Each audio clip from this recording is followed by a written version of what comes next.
Hola a todos, comenzamos un capítulo bastante interesante porque ustedes como médicos van a estar en estrecha relación con los cuadros dolorosos a nivel craneal y a nivel craneofacial y por lo tanto conocer la fisiopatología de las cefaleas y las alergias craneofaciales es bastante importante para todo médico, al igual que todos los temas obviamente de origen neurológico. A manera de introducción, podríamos decir que la mayor parte de la población, en sentido general, ha tenido alguna vez algún cuadro de dolor de cabeza, que generalmente se trata de lo que llamamos cefalea primaria, o sea, un dolor de cabeza que no obedece a ninguna causa secundaria. Es un cuadro doloroso benigno que no traduce ningún tipo de importancia. La mayoría de las cefaleas secundarias pues son muy escasas. En sentido general, lo que predomina es esta cefalea primaria que ocurre en la población general. No existe en esta cefalea primaria ninguna lesión responsable de la misma. Y los casos obedecen a procesos de base estructurales identificables, como son las migrañas, cefalea tensional, cefalea en racimos, neuralgias de trigéminos, que pueden encontrarse en algunas frecuencias. Pero en algunas ocasiones, y afortunadamente con menor frecuencia, el dolor puede ser el síntoma de una enfermedad grave, y es lo que se conoce como la cefalea secundaria o cefalea asintomática. En este caso, se debe a lesiones estructurales o infecciones que afectan el sistema nervioso u órganos vecinos, por ejemplo, un tumor, hematomas, abscesos, meningitis, patologías oftalmológicas o patología otorrinolaringológica que pueden causar cefalea. También aquí se incluyen las cefaleas asociadas a procesos sistémicos, por ejemplo, las cefaleas producidas por infecciones no cefálicas o trastornos también metabólicos que pueden causar cefalea.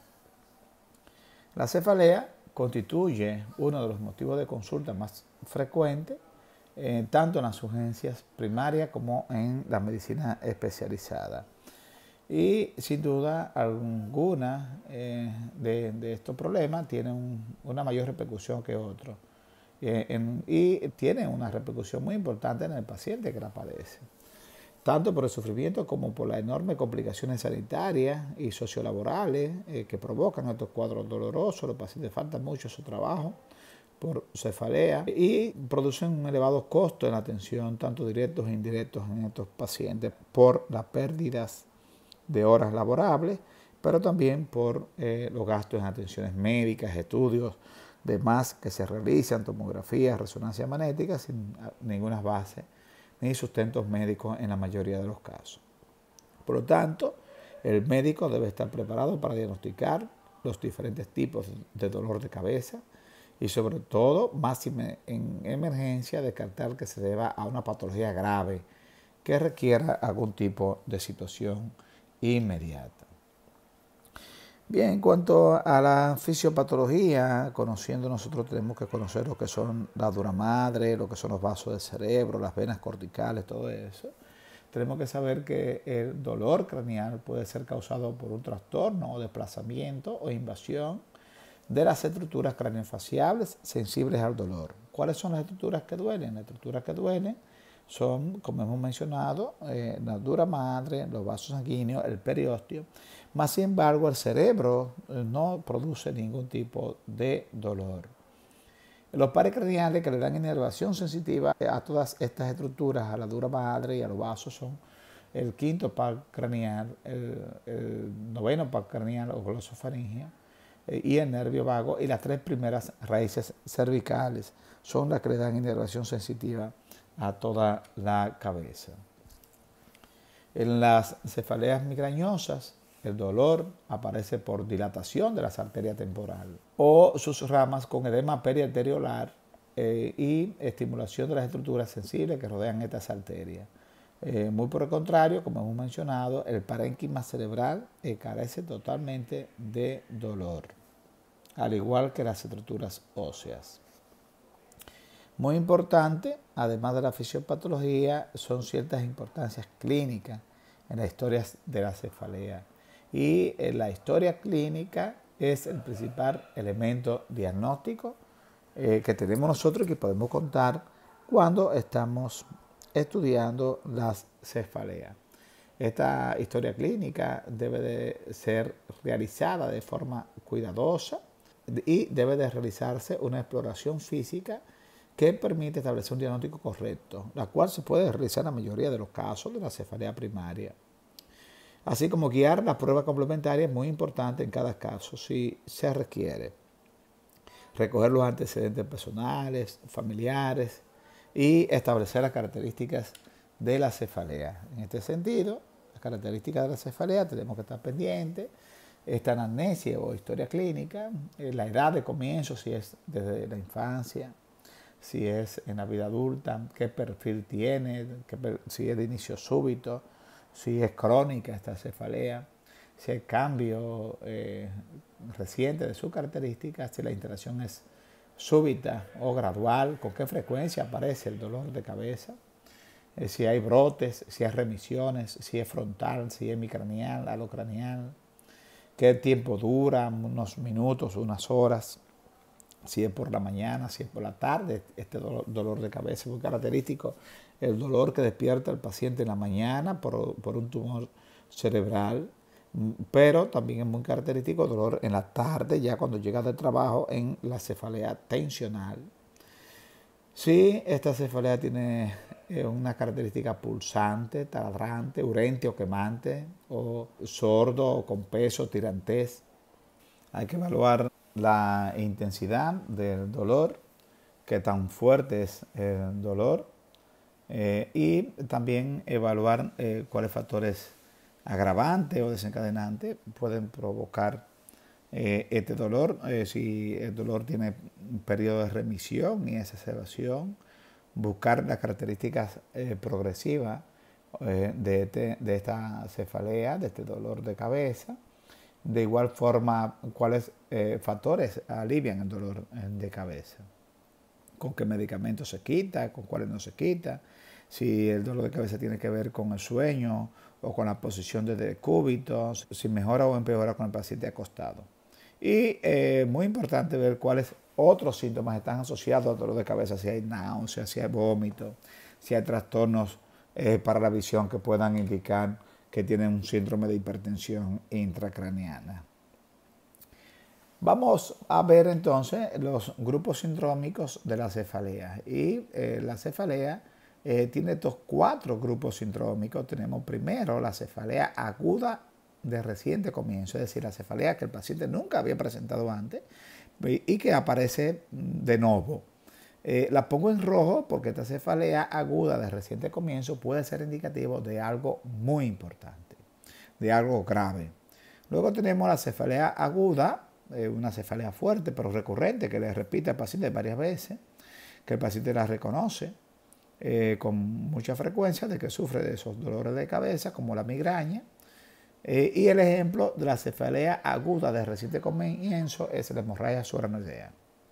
En tercera categoría tenemos la cefalea subaguda progresiva, que es un dolor de cabeza con interacción lenta, progresiva, y que puede indicar un tumor cerebral, y que también la ponemos en rojo porque es una cefalea que puede dar con la vida del paciente. Y luego tenemos la cefalea crónica no progresiva, que son cuadros de cefalea tensional que el paciente vive con estos dolores de cabeza. Entonces volvemos a analizar los grupos sindrómicos, la cefalea aguda de reciente comienzo y la cefalea subaguda progresiva. Son 2 tipos de cefalea mala, porque la aguda de reciente comienzo puede ser una hemorragia subaracnoidea y la cefalea subaguda progresiva puede ser un tumor cerebral.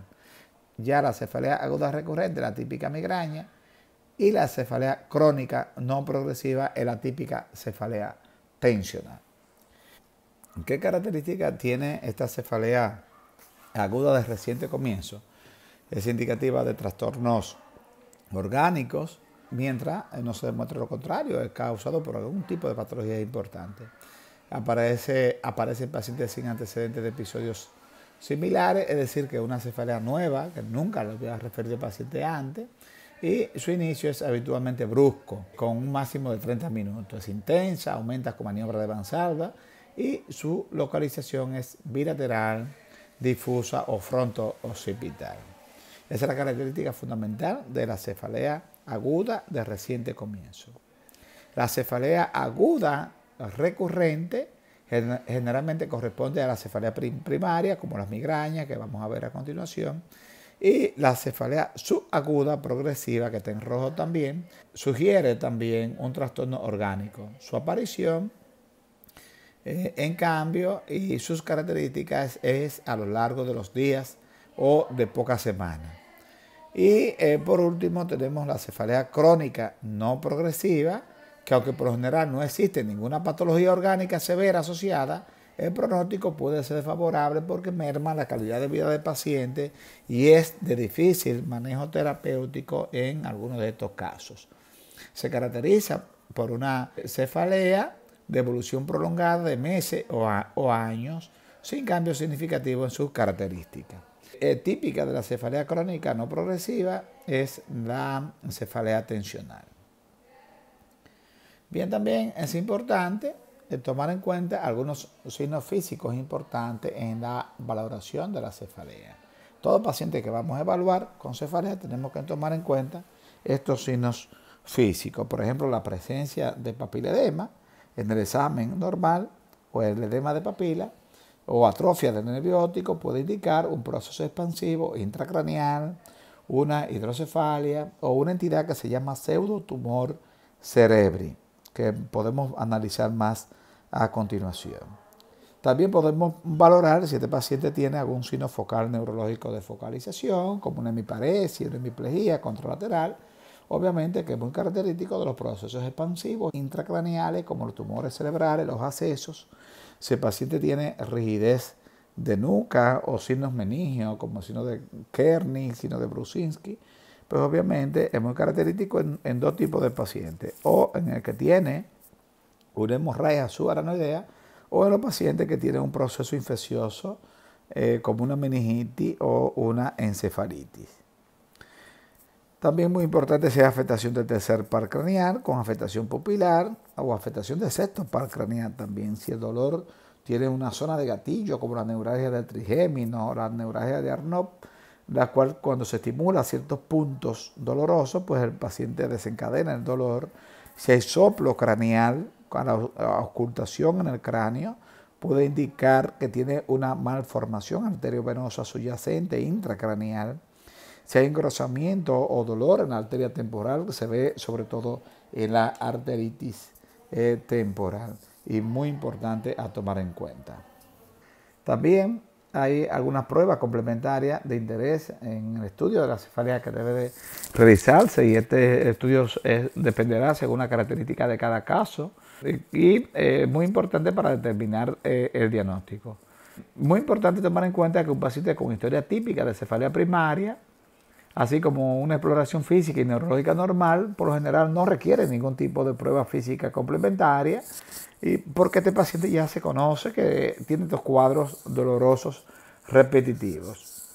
Ahora, muy por el contrario, una cefalea aguda de reciente comienzo o una cefalea subaguda progresiva, que puede ser indicativo o de una hemorragia subaranoidea o de un tumor cerebral, especialmente si se asocia a una exploración neurológica anormal, sí debe de requerir pruebas neurológicas y pruebas de examen complementarios. Analítica sanguínea, hemograma, la bioquímica, descartar patologías sistémicas asociadas, por ejemplo, la velocidad de sedimentación sanguínea cuando se sospecha de una arteritis temporal, radiografía simple de cráneo cuando se sospecha de sinusitis y mastoiditis, aunque la radiografía simple de cráneo ya casi no se usa porque la tomografía abarca todo y podemos ver todo esto con este estudio, al igual que con la resonancia magnética.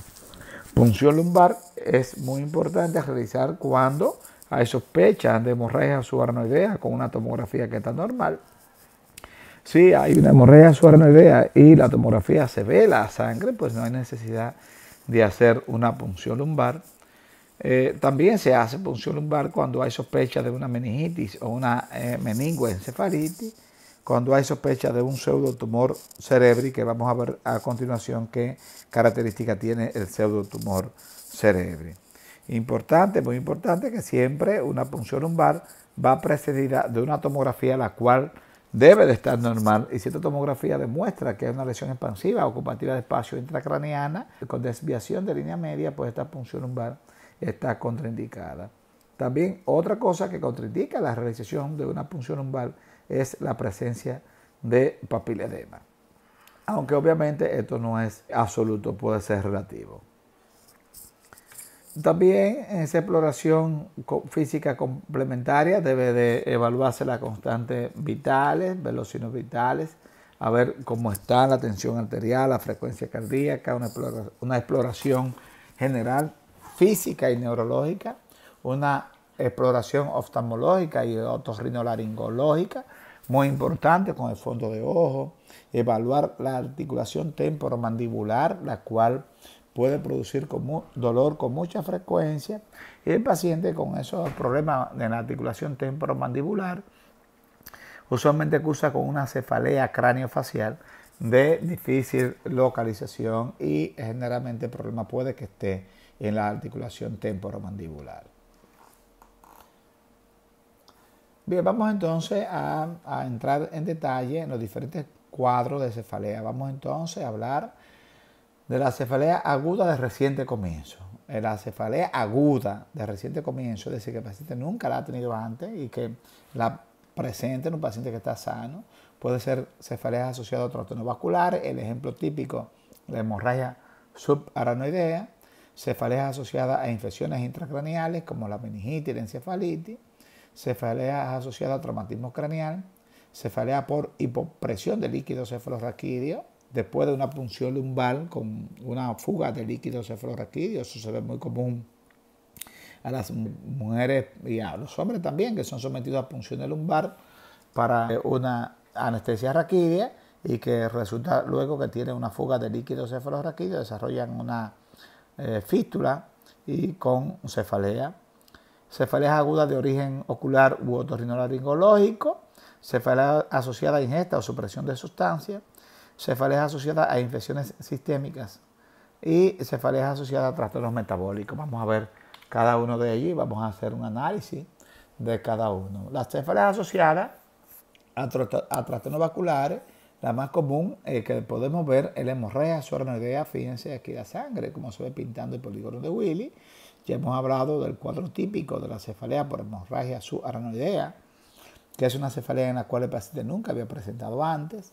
También puede ser cefalea asociada a un ictus, a un evento isquémico.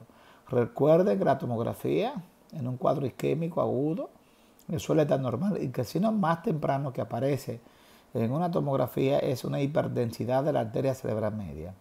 Puede ser también asociado a hematomas sudurales crónicos, puede ser también asociado a disección carotidia y vertebrales, trombosis de senos venosos y de las venas cerebrales, la arteritis de la arteria temporal, donde la arteria temporal se tornan duras y dolorosas, la cefalea hipertensiva o encefalopatía hipertensiva, es decir, el paciente que dentro de una crisis de hipertensión arterial tiene dolor de cabeza, aneurismas o malformaciones vasculares sin ruptura, aneurismas grandes pueden provocar dolor de cabeza, y todos son causas de cefaleas asociadas a trastornos vasculares.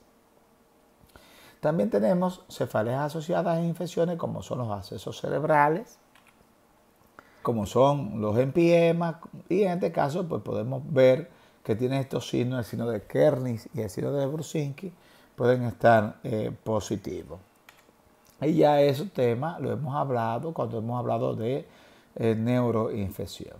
También la cefalea asociada a traumatismo craneoencefálico se presenta aproximadamente en la mitad de los pacientes que sufren algún tipo de traumatismo. En nuestro país es muy frecuente por accidentes de motocicleta. Es el síntoma más frecuente junto con los mareos inespecíficos, dificultad para la concentración, insomnio.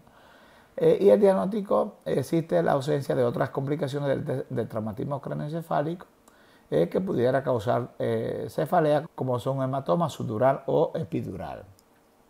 Es decir, es una cefalea en la cual no hay ningún tipo de alteración intracraneal importante. Esta cefalea es una cefalea alocraneal, continua y progresiva.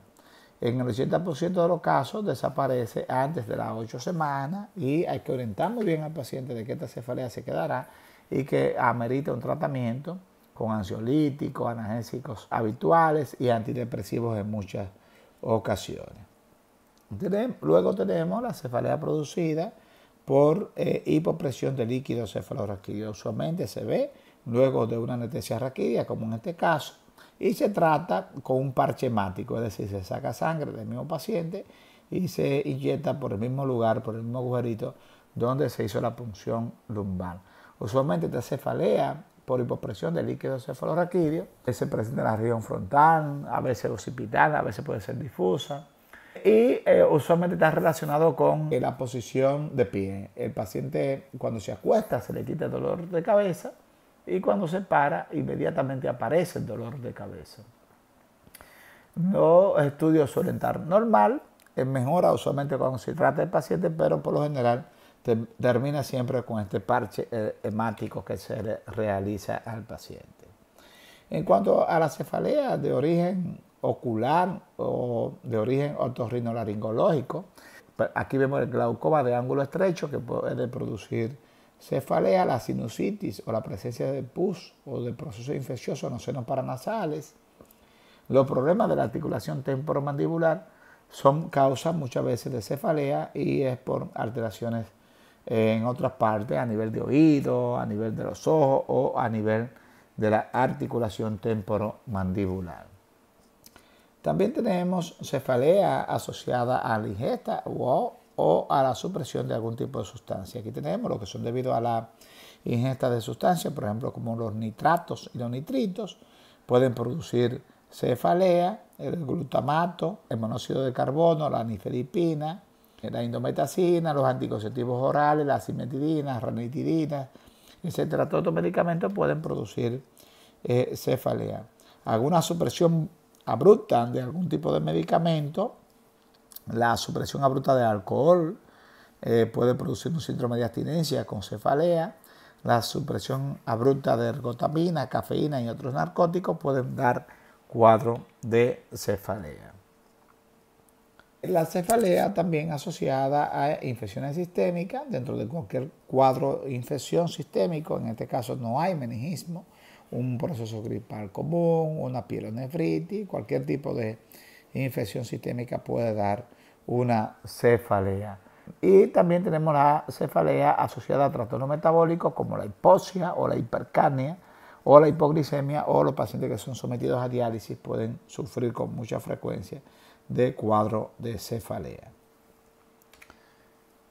Bien, tenemos entonces el otro grupo ya de cefalea, que es cefalea aguda pero recurrente, cefalea que son fuertes, cuadros dolorosos muy importantes, que acuesta a un paciente, lo saca del trabajo, pero que ya el paciente conoce de cuadro doloroso porque en otras ocasiones lo ha presentado. No es una cefalea aguda de reciente comienzo, sino que es recurrente.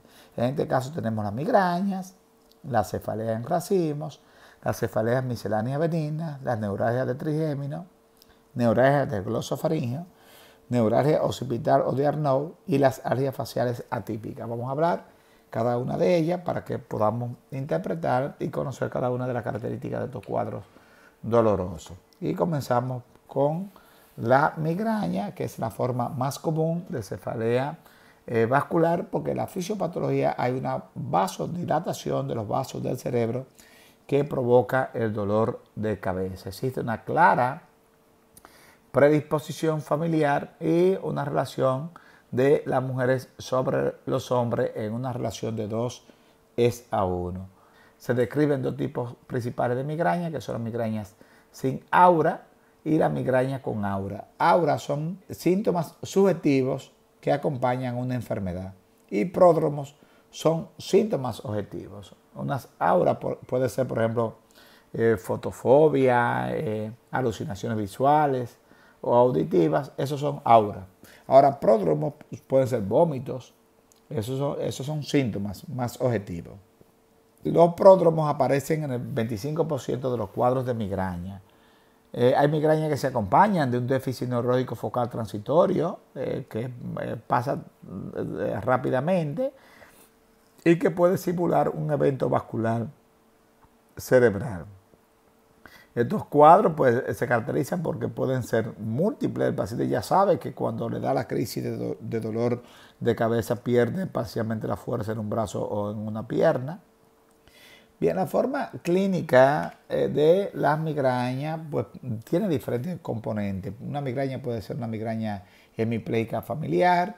En el caso de la migraña hemipleica familiar hay aura, puede haber una hemiparesia en la que por lo menos hay un pariente de primer grado que presenta estos ataques en otras ocasiones. Puede ser una migraña basilar, donde los síntomas de aura se originan en el tronco basilar, con síntomas cerebelosos como diplopía, vértigo, tinnitus, hipoacusia, desorientación, puede tener disartria y ataxia. Hay un tipo de migraña que se llama migraña oftalmopléjica, donde hay una lesión del tercer par craneal, hay lagrimeo, incluso lagrimeo a través de la nariz. Ese lagrimeo se le llama epífora y puede simular otro tipo de alteración.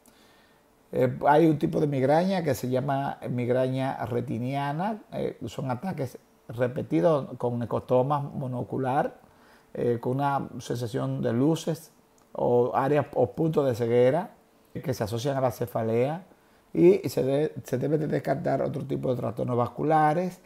Puede haber también migraña menstrual que aparece durante o después de la menstruación y puede agravarse con la toma de los anticonceptivos orales. Puede haber migraña durante el embarazo también, que suelen disminuir durante los últimos trimestres del embarazo. Y en este caso, con la mujer embarazada y con migraña se puede usar paracetamol, la amiperidina o la codeína sin ningún tipo de problema. Y hay una condición muy importante que se llama estatus migrañoso, que son episodios de migraña con una duración de 72 horas a pesar del tratamiento. Póngale lo que le ponga al paciente, no se le mejora con nada. Bien, el tratamiento de la migraña se basa fundamentalmente en identificar y evitar los factores precipitantes como el uso de la nicotina, el estrés, si tiene no asociación con el café o el alcohol o algún tipo de medicamento, como los anticonceptivos orales con algún tipo de dieta. Luego entonces tenemos que dar el tratamiento sintomático, el cual se debe iniciar precozmente y se debe de acomodar a cada paciente de forma individual, colocando a este paciente en un lugar tranquilo y oscuro. El tratamiento apropiado se debe de elegir en función de la intensidad de la cefalea. Siempre se debe de comenzar con AINES sencillos, combinados o no, que actúen de moderada a leve intensidad, y también se pueden usar los triptanes en los casos más severos. Si hay náuseas, se puede usar algún tipo de antiemético como la metoclopramida, y si hay un componente psicoafectivo se pueden usar las benzodiazepinas o barbitúricos de corta duración o algún tipo de ansiolítico. Entonces ese tratamiento agudo para el dolor de cabeza, pero se usa tratamientos profilácticos cuando los ataques duran semanas o meses y son ataques prolongados y muy debilitantes. Y estos tratamientos profilácticos se deben de usar con el objetivo de evitar ataques subsecuentes. Bien, aquí presentamos, por ejemplo, un resumen de todos los medicamentos que usamos de forma sintomática para la migraña. Aquí están los tipos de analgésicos más comunes, los AINES, los triptanes, los ergotamínicos. Siempre es bueno no combinar un ergotamínico con triptán, y también se puede usar neurolépticos, opiáceos y esteroides, pues se puede usar el tratamiento de la migraña como tratamiento sintomático. En la profilaxis, es decir, el tratamiento que se usa ya por un tiempo prolongado, por semana o meses, tenemos los betabloqueantes como el propanolol o el atenolol. Estos son muy comunes y los usamos mucho en la práctica. Los antagonistas de calcio como la flunarizina, lo usamos por un mes o 2 meses, aunque no le duela la cabeza, para que el paciente evitar las crisis futuras. Los antidepresivos tricíclicos como la amitriptilina, el ácido valproico como el Epival, muy común usarlo en los pacientes que además de sufrir de migraña también sufren de epilepsia, y antiserotoninérgicos en niños, sobre todo como la ciprotadina, porque le aumenta el apetito, y estos niños que no comen bien y que sufre de dolor de cabeza, le va muy bien con este medicamento. Bien, algunos pacientes obviamente que tienen o que le llegan a ustedes con un cuadro de dolor de cabeza, pues ameritarían ser ingresados.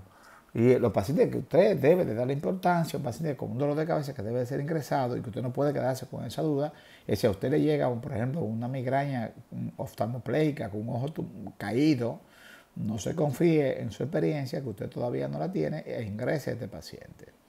Sospecha de que existe una infección del sistema nervioso con rigidez de nuca, fiebre, ingrese a este paciente. Si hay sospecha de alguna forma de que este dolor de cabeza tenga algún tipo de enfermedad vascular agregada, como una hemorragia subaracnoidea, como un evento isquémico, ingrese a este paciente. Si hay sospecha de que hay algún tipo de ingesta de alguna sustancia tóxica con el dolor de cabeza, ingrese a este paciente. Si el paciente tiene un estatus migrañoso, es decir, tiene más de 72 horas con el dolor de cabeza, ingrese este paciente y no se quede con la duda y que ya sea el médico de más experiencia que se encargue de darle de alta. Otro cuadro doloroso parecido a la migraña es lo que se llama la cefalea en racimos o lo que se llama la cefalea de Horton o llamada también cluster headache. Ese prototipo de cefalea trigémino autonómica, porque duele la cara también, hay alteraciones también oftalmopleicas con lagrimeo y afecta aquí más a varones que a las mujeres. Son crisis de dolor intenso que provocan una gran inquietud psíquica motora y que el dolor es frontal, hemicranial, es un dolor quemante. La interacción es gradual, en minutos o con remisión gradual completa a los 15 o a los 15 minutos o a la hora y algo. Usualmente acompañando al dolor aparecen signos como síndrome de Horner, epífora, obstrucción nasal, rinorrea, edema palpebral, cambio de la temperatura de la hemicara correspondiente. El tratamiento de la crisis consiste en oxígeno, darle oxígeno al paciente, ponerlo a ventilar de forma adecuada y se administran medicamentos como ergotamínicos, sublinguales o sumatriptán. Y también se usan tratamientos profilácticos como los corticoides y los calcios antagonistas como el verapamil. Hay otros cuadros de cefaleas misceláneas benignas que cursan con cefaleas punzantes idiopáticas o cefalea que va acompañando con la tos, llamada cefalea tusígena benigna, cuando el paciente tose le duele. Cefalea que va acompañado por el ejercicio físico. Cefalea que va acompañado por el acto coital o durante el coito o durante el acto sexual.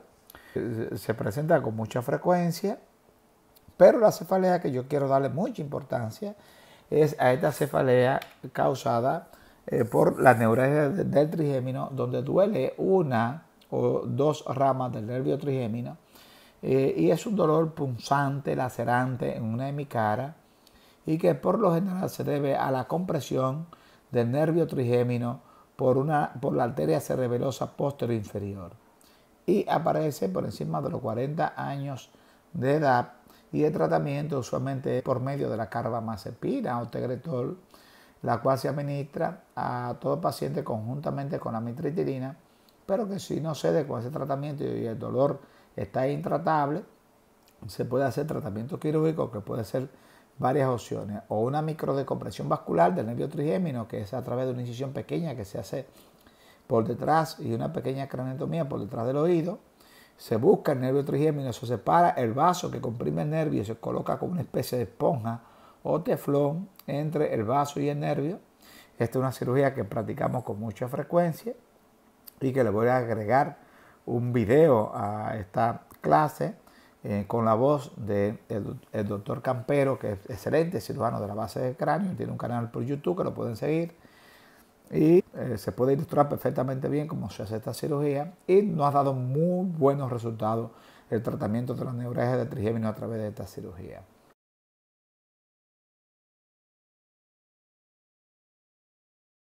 Como sabemos, la mayoría de las veces que tenemos un paciente con una neuralgia del trigémino típica, la causa es una compresión neurovascular, como se aprecia en esta diapositiva de anatomía, donde vemos a la arteria cerebelosa superior comprimiendo el nervio trigémino en la zona de entrada en relación con la cara lateral de la protuberancia. Este es un primer caso donde se puede apreciar a la arteria cerebelosa superior que hace un gran loop, se mete, empuja y deforma el nervio trigémino del lado derecho. Lo primero que hacemos en este caso es luxar la arteria para separarla y correrla de la zona de conflicto con el nervio. Se puede apreciar la curva que tiene la arteria y esa curva precisamente es la que estaba comprimiendo la zona de entrada del nervio. Es muy importante en la técnica quirúrgica cortar la aracnoides lo suficiente como para colocar el pedacito de teflón y que quede en una posición adecuada.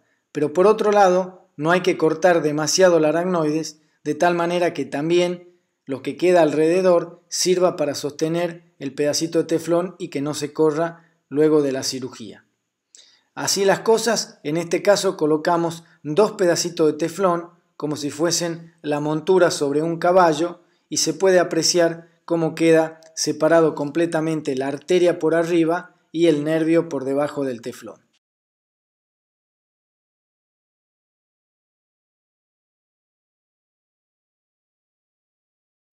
También otras técnicas que se hacen es la compresión vascular del nervio trigémino a través del agujero oval. Nosotros no hacemos esta técnica. Entendemos que la microdecompresión vascular es el gol estándar para este dolor. Y para pacientes que tienen mucho riesgo para una cirugía, la radiocirugía con Gamma Knife se puede realizar, que lo hacen en CEDIMAP con resultados variables. También podemos encontrar otro tipo de dolor, que es la neuralgia del glosofaríngeo, que es muy similar a la neuralgia del trigémino, pero mucho frecuente.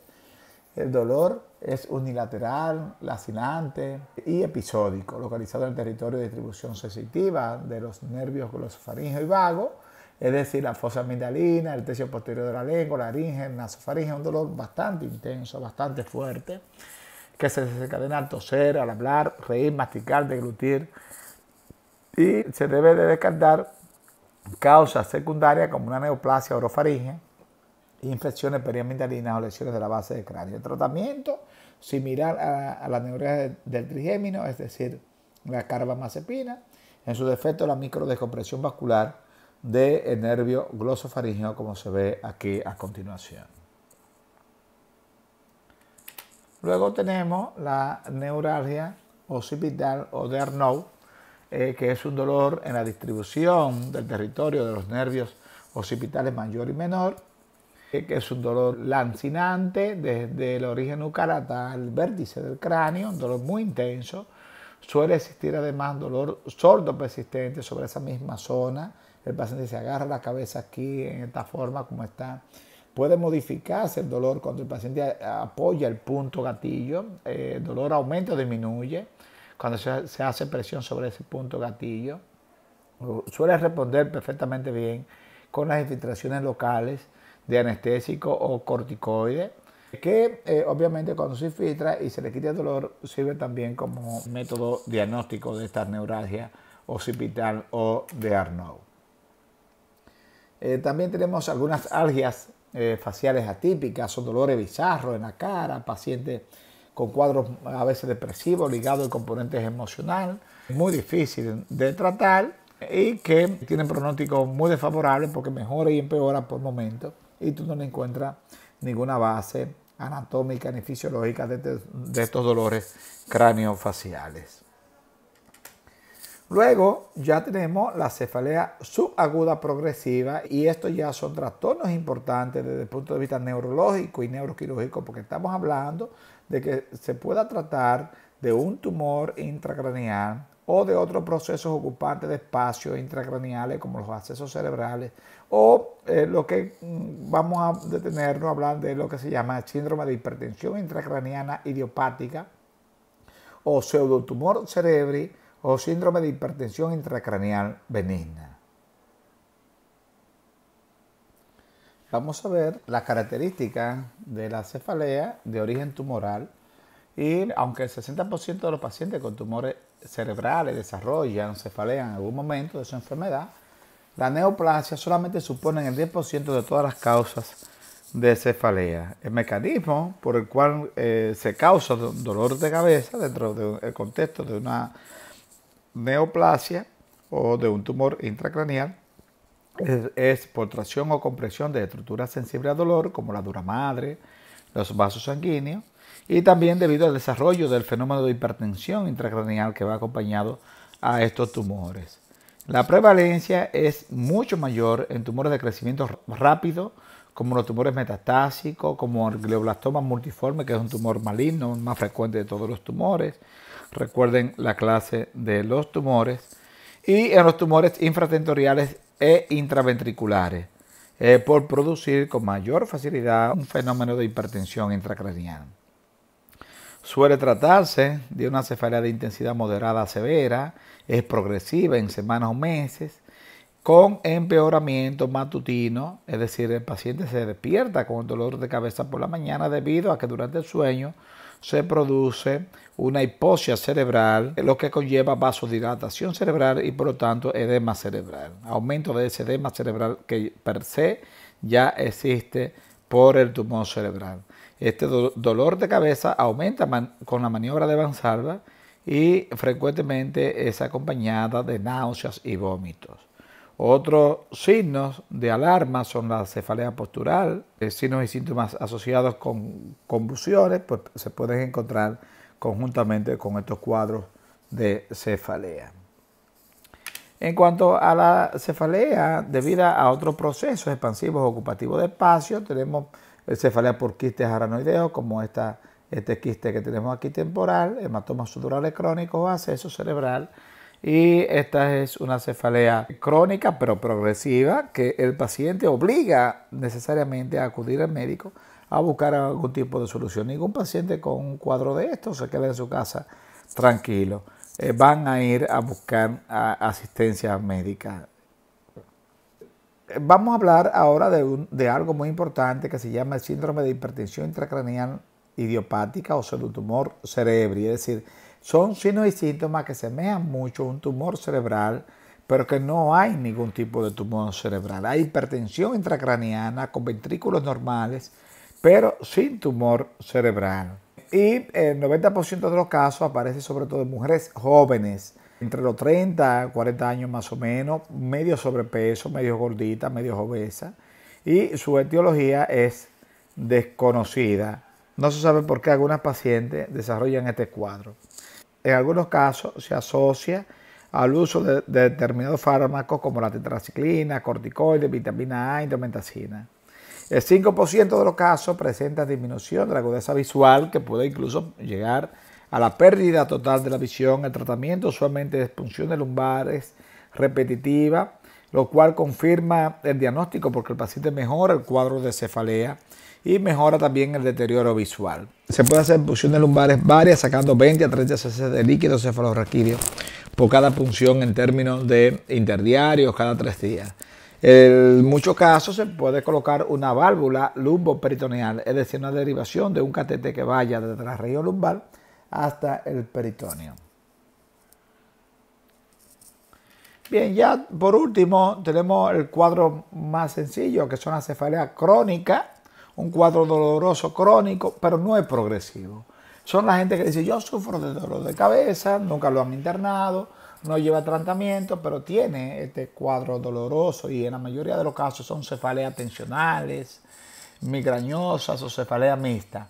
A veces se asocia al abuso de analgésicos o ergotamínicos. Esta cefalea tensional se caracteriza por una sensación de pesadez o de opresión, difuso con intensidad moderada que puede localizarse a nivel occipital, en región nucal. El paciente usualmente dice que siente una presión en el cuello, en la parte posterior del cuello. A veces puede ser frontal, puede durar entre 30 minutos a 7 días, o a veces el paciente la tiene de forma crónica, permanente, y siempre dice que la tiene. Suele asociarse a contractura de los músculos paravertebrales y síntomas ansiosos, depresivos, hay tendencia al llanto fácil. El tratamiento consiste fundamentalmente en métodos de relajación y fármacos como la aspirina, paracetamol, incluso se pueden usar AINES En caso de que se asocie a ansiedad o depresión, se utilizan antidepresivos tricíclicos como la amitriptilina y ansiolíticos como la benzodiazepina. Y si hay espasmo muscular, se usan relajantes musculares. Y en el caso de la cefalea por abuso de analgésicos, pues deberá de suspenderse el analgésico implicado y administrar amitriptilina conjuntamente con naproxeno o ibuprofeno, que son de uso muy común como fármacos no controlados. Bien, hasta aquí terminamos con el capítulo de cefaleas y alergias craneales. Esperamos que le puedan sacar gran provecho.